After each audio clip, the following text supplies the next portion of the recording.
big welcome to you. I do want to just take a moment and give a shout out to all of our locations, to all of you who are joining us online. A big welcome to you, and then to our Hockessin location. And by the way, if you live in the Hockessin, Wilmington, Westchester, Kennett Square area, and you haven't checked out our Hockessin location yet, I encourage you to do that. We meet every Sunday at Wilmington Christian School, and just growing, new people being added to that location every week. Very, very proud of our Hockessin location. And then we had our first meet and greets for our soon coming Middletown location last weekend.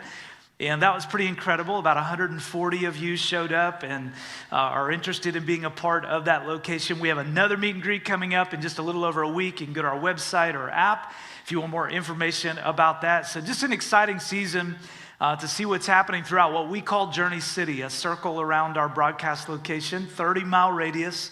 1.8 million people live in that circle, and we're just trying to reach as many of them as we can with the life-giving message of Jesus. So as we're starting this new series this weekend called Jesus Who, this is going to lead us into Easter, which I'm very excited about, and we'll tell you more about that in the weeks to come. But if you've been a part of the journey for a little while, you know that every Christmas and Easter, we set aside the weekend before and we give together. So at Easter, it's called our Easter offering. It's a very simple name. And the point of this opportunity to give is that everything would go outside our walls, that we would just give to make a difference in the places that we haven't been able to make a difference yet. And I'm very excited about that. We're going to be finishing the budget that we need to launch our Middletown location. We're going to be planting churches together around the country outside of even Journey City. And I'll tell you more about that as we get closer. But be praying about how God would have you be a part of that. So as we start this new series, whatever our experience with church or faith, many of us are aware of Jesus, right? So for many of us today, we know Jesus, we're following Jesus. Others of us might be kicking the tires, though. We're trying to figure out what we believe about him. But most of us, we have some awareness. Even if we don't consider ourselves believers in Jesus, we've heard him referred to in the shows we watch and the social media posts we scroll, and we may even think we know enough about who he was to make an informed decision about him, whether he was good or bad, important or not. But do we really know what there is to know about Jesus? Who was and is Jesus really? Why did he come? Why are we still talking about him 2,000 years later? That's kind of an interesting thing. There really hasn't been another human being who's ever lived that has generated the amount of weekly attention that Jesus does 2,000 years later. I mean, there's something about that even if you don't believe in him, it's kind of a little bit difficult to explain. So what does Jesus mean for us now? So I like evidence in advance before I buy into something. Anybody else? Before I believe something, I just like to know in advance. So I'm the guy who reads movie reviews, because they keep me from bad movies. At least that's the goal, right? So sometimes I'll spend as much time reading the reviews as I would watching a movie. I'm just scared to death that I'm going to invest 2 hours in a terrible movie. I read restaurant reviews. How many of us read restaurant reviews? Keeps me from bad takeout. And that's important. I was thinking about that. I was going to say, you only live once. Life is short. But of course, if you're a Christian, you believe you actually only live twice. And you don't want the bad takeout to prematurely get you to that second life. So the goal is read the restaurant reviews, right? And I think that's could be smart. I think that can be a great plan. But sometimes in life, every once in a while, trusting popular opinion or majority opinion or what other people think about something has cost me. And it probably has cost you at times too. Maybe you've been invited to something, but you decided to stay home because you weren't convinced it was going to be great. And then it turned out to be great, something people were talking about for weeks afterward, and you missed out. It's a terrible feeling. You just weren't convinced, you didn't believe, and so you didn't show up. So my question as we start this series, we're going to dig into all kinds of stuff about Jesus over the next few weeks, again, as we lead into Easter. But my first question is, what if what we've heard about him isn't the whole story? And what if there's more to Jesus? What if he was more than just a religious figure or a really nice guy? What if he actually did the things that people who were around him and saw him in action say he did? And what if, as a result of not being maybe in some environments where we're hearing another side of Jesus, what if we have been missing out? What if we're missing out on who Jesus really is? So the story of Jesus' life has a lot of plot twists, but none of them is more significant than when he dies on a cross on a Friday and then rises again from the dead on a Sunday. The story of Jesus really kind of coalesces around that one weekend where he's crucified and then he rises again. And early on the Sunday morning, after Jesus was killed and buried, one of his followers, a woman named Mary Magdalene, comes to the tomb, which at the time would be a cave hollowed out of the side of a cliff, a rock cliff. She comes to the tomb, and there had been a huge boulder placed in front of the opening of the tomb where Jesus was buried. But when Mary gets there, before the sun has come up and before the day has even brightened, it's still dark, she comes early in the morning, she finds that stone, that boulder, moved to one side. So she freaks out, runs and gets two other disciples, Peter and John, two other guys who'd followed Jesus for several years by that point, who had been there when he was crucified, and they go running to the tomb. When they get there, they go inside and they see the cloths that Jesus' body was wrapped in, the burial cloths that he had been buried in, neatly folded and placed to the side, but no Jesus, which has always kind of struck me. I love that Jesus rises from the dead and takes a moment to fold his clothes. Like, that speaks to the character of Jesus. He's just like, I'm not leaving this tomb a mess. So when the disciples see this, they believe. They realize, okay, Jesus talked about this, destroy this temple, he had said, and in 3 days I will build it back up. And they realized he wasn't talking about physical building. He was talking about his body and his physical body, that he would rise from the dead. So they believe. But then they go home, which is kind of anticlimactic, right? Jesus rose from the dead. Woo! What should we do next? I don't know. He didn't leave a note. I guess we go back to where we're staying in Jerusalem. Not home, but where they'd been staying in the city of Jerusalem. So that's what they do. But then something happens that night that John, who was one of the two disciples who went running to the tomb, looked inside, saw the burial cloths folded neatly to the side, believed that Jesus had risen again. He writes about this in the New Testament of the Bible. He wrote one of 4 books that opened the New Testament, the last of the 4, Matthew, Mark, Luke, John. So that guy who wrote John writes about something that happens that Sunday night. Listen to this. That Sunday evening, the disciples were meeting behind locked doors because they were afraid of the Jewish leaders. So on the Sunday that Jesus rises from the dead, Jesus' disciples, his closest followers, are meeting behind locked doors. They're afraid. The Jewish leaders, who are the ones who convinced the Romans to execute Jesus, the Jewish leaders had him arrested, but they did not have the power at the time to have him killed, so they had to involve the Romans. The Romans had crucified Jesus, so his followers that Sunday night, they're meeting, but they got the doors locked. But, John writes, suddenly Jesus was standing there among them. So if you believe that Jesus was just another human person, you might not buy that. But John, who was there, says, listen, we saw Jesus die. We saw him nailed to a cross. We saw a Roman soldier thrust a spear into his side. He didn't respond. Blood and water came out of him. We knew he was dead. We know he was buried. We saw the tomb. We saw it sealed up.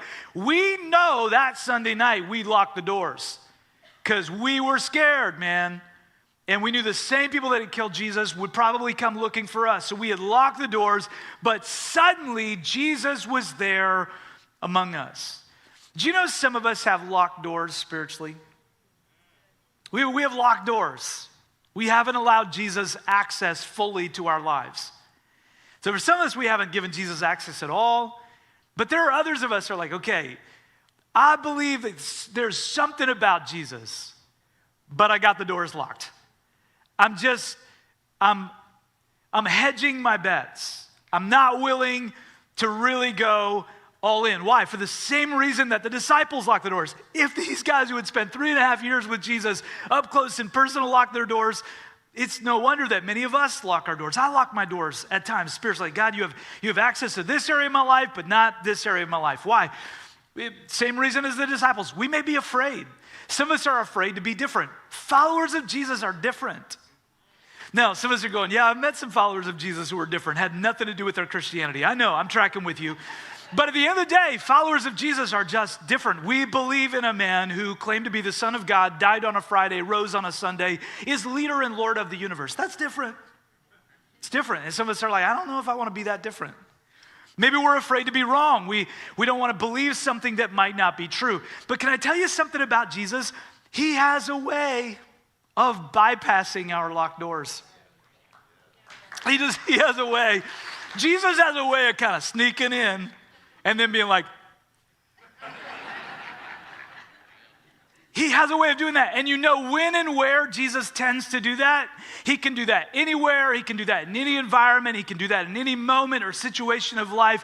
But he especially tends to bypass locked doors, we read it, when his disciples are meeting together. It's just something about that draws Jesus in. He was not there when he rose again. He's like, you guys, you'll figure it out for the day. But when his disciples meet together, Jesus shows up, and maybe he tried and he's like, they must be scared. Good news, this will not stop me.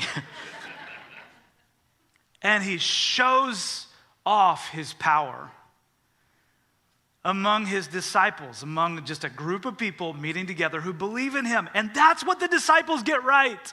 They are scared. They're not sure they understand everything. Their faith is not complete, but even though they've locked the doors, they are meeting together. Sometimes all we can do is show up in an environment where Jesus is likely to be, especially when we're having trouble believing in him. If we could just show up, and by the way, good news, you did that this weekend. In fact, some of you are sitting in one of our physical rooms right now, or you're watching this online, you're all dialed into this, but you have some locked doors. You're like, that preacher says one thing sideways, I'm out. Like I'm nervous, I'm antsy, I just don't know if I'm ready to believe yet. Got some locked doors, got some disappointments in your life, but you're here. Which means there's a good chance at some point Jesus is going to show off. He's drawn to it. Now, watch this next part. Peace be with you, he said, which is exactly what you should say. When you died, rose again, left your grave cloths neatly folded in your tomb, bypassed the locked door and said, that peace is exactly what people need in that moment. As he spoke, he showed them the wounds in his hands and his side, and they were filled with joy when they saw the Lord. You ever been overjoyed to see someone? And maybe even you wonder, is it really you? Been away from them for a long time? That's what happens in this moment. The disciples are kind of like, could it be? And Jesus shows his friends that it's really him. How? By letting them see his wounds. He says, hey, look at my hands. This is where the Romans, you saw it, pounded the nails in to hold me in place on that cross. Look at my side. The wounds there where that soldier thrust the spear in to make sure I was dead. And they're overjoyed because it's really him. They recognize him by his wounds. And they realize it's Jesus. And the first thing Jesus says is, peace be with you, because that's what they needed. Not just because he bypassed locked doors and showed up among them. They needed peace because you know what peace is? Peace is knowing we're going to be okay. Jesus is here. We're going to be okay. Not everything is going to be okay. Just we're going to be okay. Because Jesus is here. When we're afraid, when we're uncertain, when we're disappointed, when we're frustrated, when we're perplexed, when we're confused, when the world seems to be crashing down around us, what we need most is peace. And that's what Jesus brings. When we show up like this and we gather together, even though the doors are locked and we're not sure what to really make of everything that's happening in our world or in our lives, Jesus shows off his peace. And then Jesus shows his disciples his wounds, because even after rising from the dead, he still has his wounds. You are in good company with Jesus and people who believe in Jesus if you have some wounds.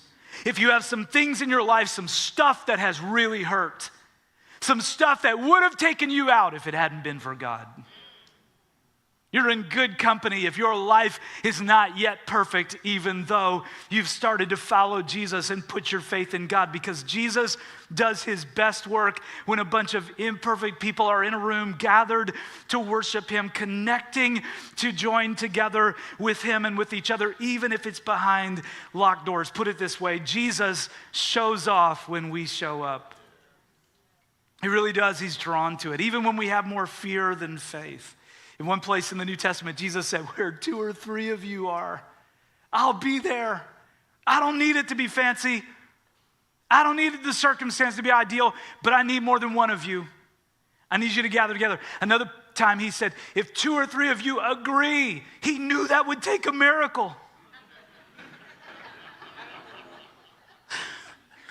Because if I could just get 2 or 3 of you to agree that something's my will, then I can work, then I can do it. So that's what the disciples got right. They gathered together. We don't understand it all, but we're going to show up. But not everyone showed up that Sunday night. One of the 12 disciples, Thomas, nicknamed the twin, was not with the others when Jesus came. So Tom the twin didn't come to church that weekend. So he missed Jesus. And Jesus did not make a special visit to Tom's house. So Tom just missed out. Now, why wasn't Tom there? We don't know. John doesn't say. We can just speculate. Maybe it had been a hectic week. In fact, you know what? It had. Maybe Tom was like, you know what? It's been a crazy week. I need some me time. Last thing I need is to be with those disciples. Like, they're too much, man. They're too much. Peter's like, John is like, Jesus, I'm his favorite. And Judas, I don't know what happened to that guy. Wasn't good. Why'd Jesus let him stay in the church so long?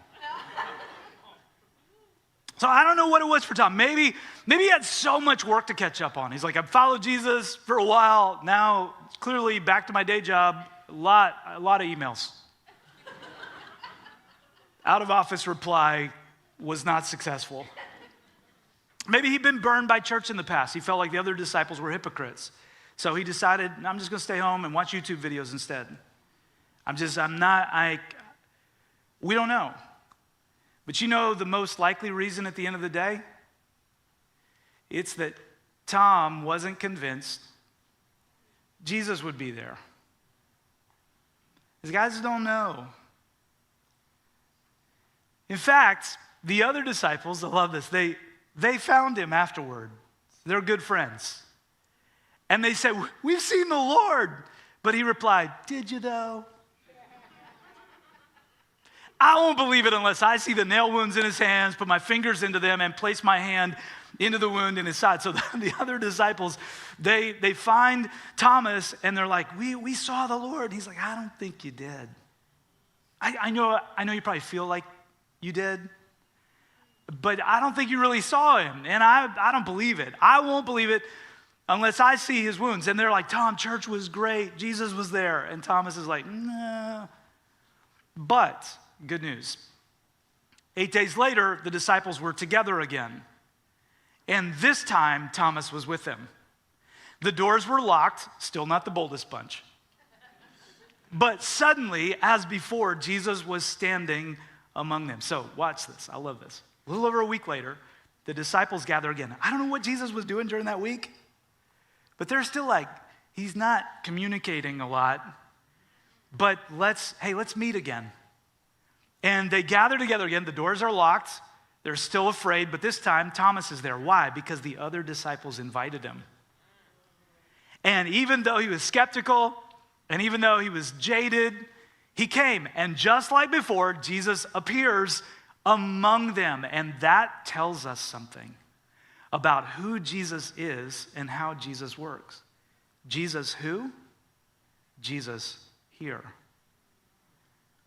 The prophecy that was given to Mary, the mother of Jesus, before she gave birth to Jesus was, you're going to have a son, and we'll call his name Emmanuel, which means he's here. God with us. This is who Jesus is. He's the one who's with us. Not just with me, not just with you, with us You say, but can't Jesus show off when it's just me? Of course. I've had all kinds of experiences in my life, just me. Jesus showed off. But there is something about people who believe in him, however imperfectly, meeting together that just draws him here. And he shows off when we show up. The only problem is we can't predict his timing. So for some of you, you are new to your faith, or maybe your faith has been renewed, and you're so on fire for Jesus, and you're so on fire for church, and time you get to spend with other people who are following Jesus, you're just like, this is amazing. Don't let the rest of us rob you of that first. But for all of us who followed Jesus for a while, here's what we know. Sometimes we show up and nothing seems to happen. Sometimes we gather like this and it's clear it wasn't even for us. We're like, I got to go to church. I really need God. And then we watch God do something in someone else's life and not in our lives. And we're like, what happened? Did I sit in the wrong seat? Like what? Clearly, 3 rows from the front, 2 over is where Jesus works. And it's easy to become a little bit discouraged. In fact, sometimes we show up for a J group and there's not some mystical appearance of Jesus. There's just a really awkward conversation with somebody and then the host running out of dip prematurely, which makes it impossible for God to do anything. So, we might be tempted to just not bother or to show up occasionally. This is what some of us sometimes do. We're like, okay, I don't know when Jesus will show off, but I think I know when it's most likely. Easter. He's got to show up at Easter. In fact, I'll give him 2 chances, Christmas and Easter. You're welcome.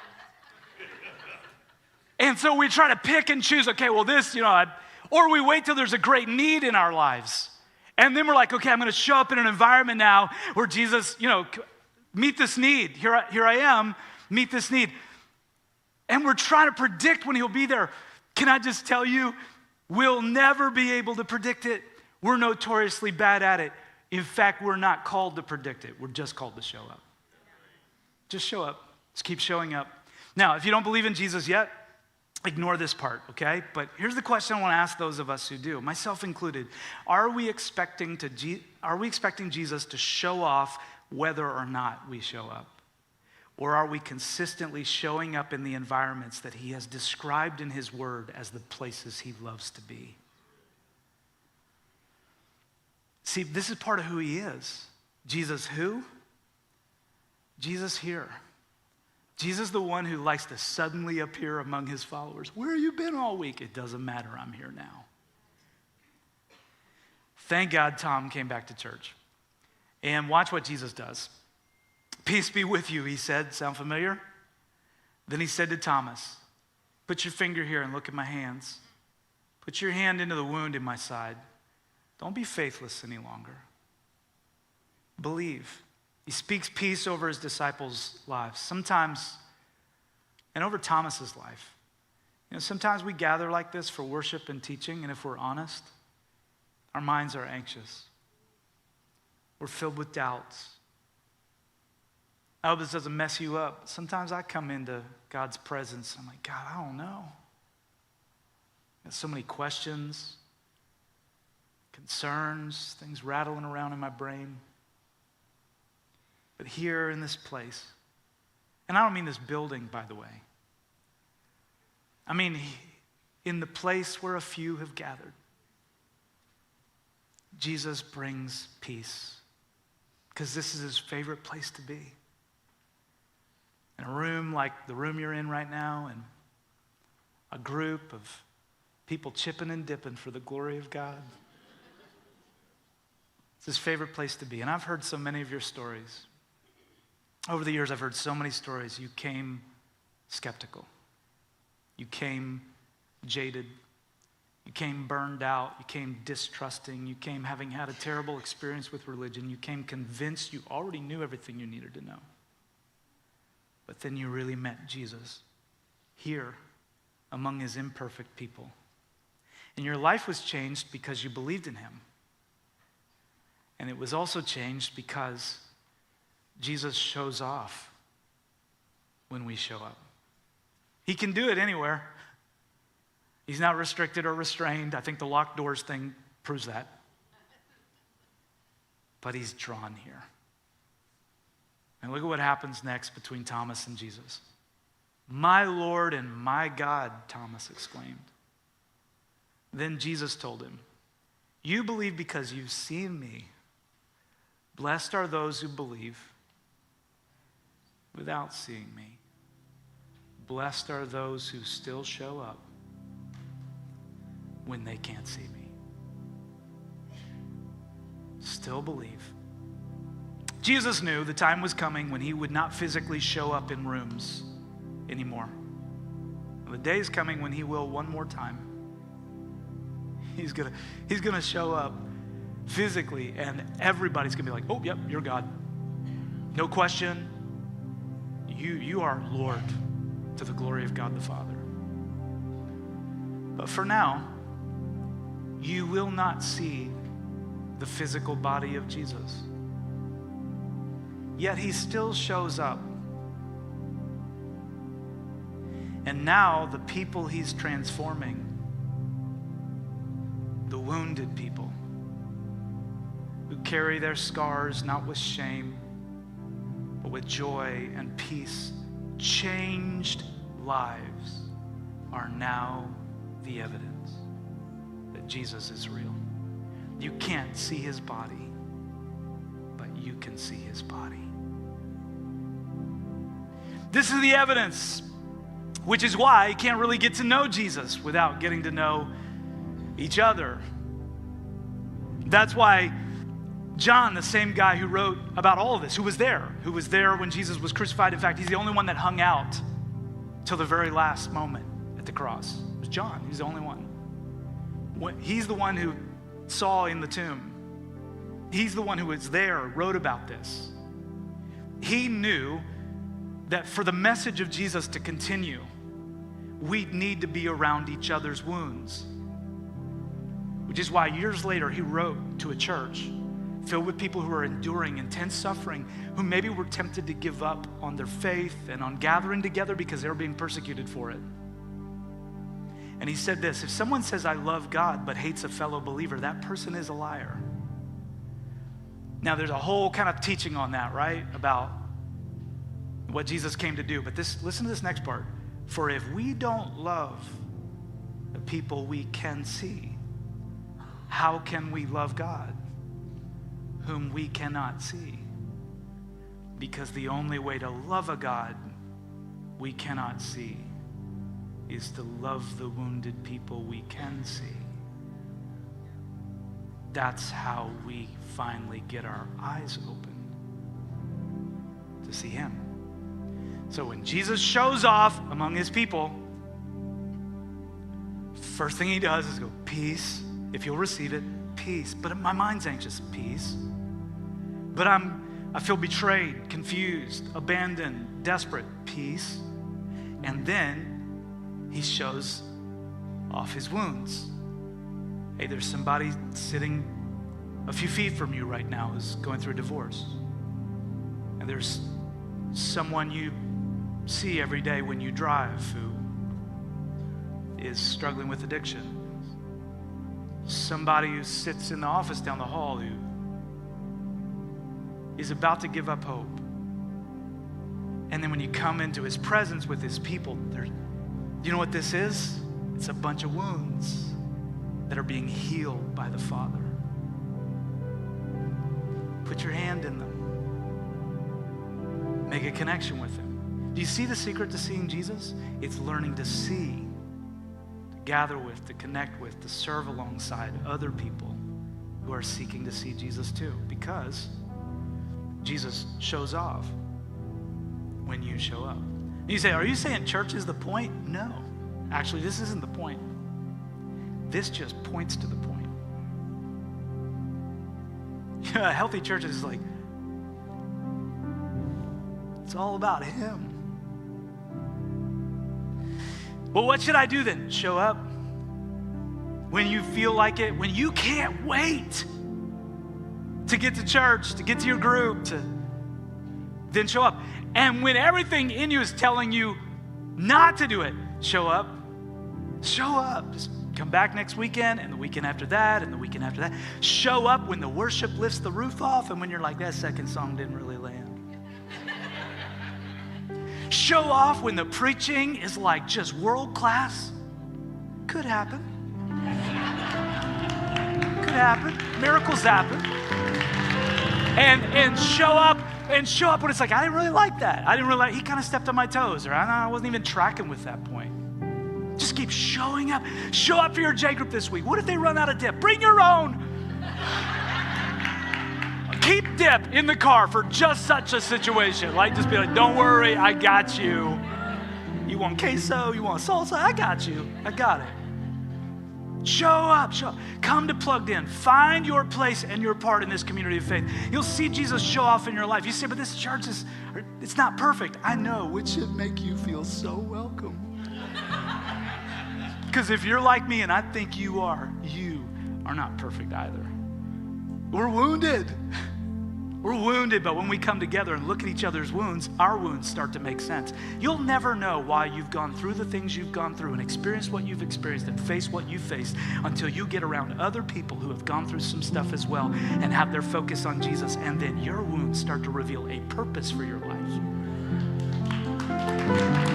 Because he shows off when you show up. And if you would say, as we start this series, all right, I had a conversation already this weekend after one of our gatherings with a young adult who said, hey, I don't know if I believe all this yet. I'm trying, but I've been here every weekend. I started the first weekend of January. I've been here every weekend since. And I got a moment to pray with this person and just say, hey, just keep showing up. And I prayed, Jesus, would you reveal yourself?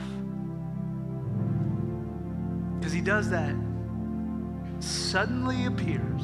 Been waiting 6 months. I've been waiting 4 years. He suddenly appears among his followers. And if you would say, as we start this series, I want that. I want to be in those environments where Jesus likes to be. Would you just lift your hand all over the room here in Newark and Hockessin? Lift that hand up high. Online right now, you can stretch that hand toward heaven. And I believe God can do something in your life, whether you're in a physical room or online. Let me pray it over us. Receive this right now. Father, we come to you as your people.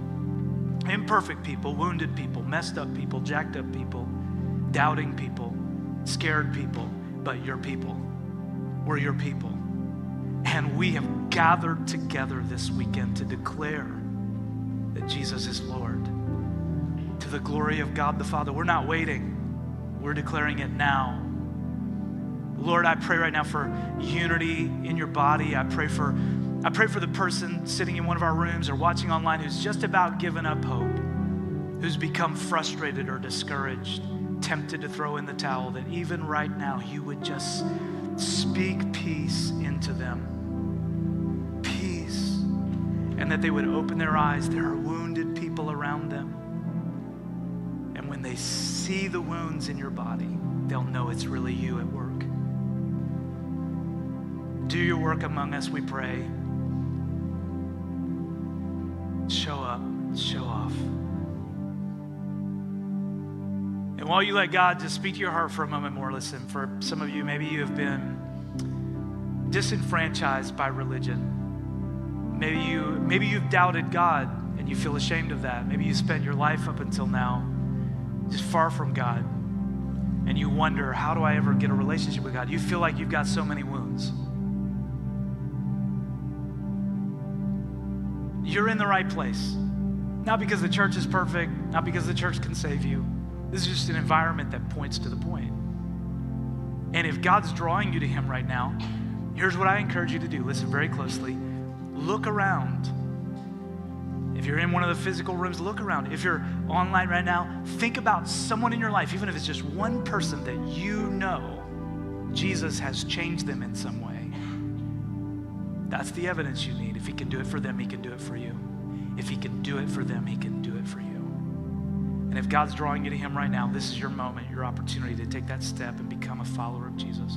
So I'm going to lead us in prayer. I want you to, everybody, open your heart up to God. And then if that's you today and you want to take that step, right where you are, whisper out a prayer of faith, something like this. Jesus, today I believe in you. I turn my life over to you, trusting you with all I am. Save me today. I want to follow you. And if that's you, while everyone around you stays focused on God, if you would say, I'm praying that prayer, I'm putting my faith in Jesus today, would you lift your hand, hold it up high? You're in Newark, yeah, lift it up high. Hockessin, lift it up high. Online, type the word faith in the comments, whatever platform you're on.